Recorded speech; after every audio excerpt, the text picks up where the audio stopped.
Hey guys, this is Dan Duran with Rhino Cybersecurity, and if you are the proud owner of an Exchange server, I have good news for you. In case you didn't know, at the beginning of the month, Microsoft was warning about an unpatched Microsoft Exchange zero-day vulnerability being exploited.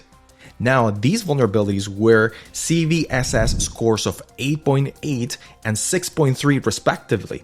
Basically, what was happening is that attackers were throwing web shells that were obfuscated and being dumped on the Exchange servers. As you can see here, this is the problem. Now, this week, luckily for Exchange server owners, Microsoft released enhanced mitigations for unpatched Exchange server vulnerabilities. Microsoft announced on Friday that it had made additional improvements to the mitigation mechanisms available to thwart exploitation efforts against the recently discovered unpatched security weaknesses in the Exchange servers. They actually give you the instructions on what you need to do, such as launching the IIS Manager, choosing the default website, clicking on the URL rewrite, and so on. I have here for you the button. I'm going to post it down below, and make sure that you click on it and go and fix your Exchange servers.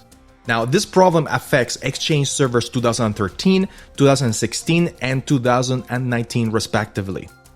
And the October SUs are available for the following specification versions of the Exchange server. So we have here Server 2013, Exchange Server 2016, CU22 and CU23, as well as Exchange Server 2019, CU11 and CU12. If you really like this content, make sure you subscribe and put your comments down below. I'll see you next time. Stay safe, stay secure.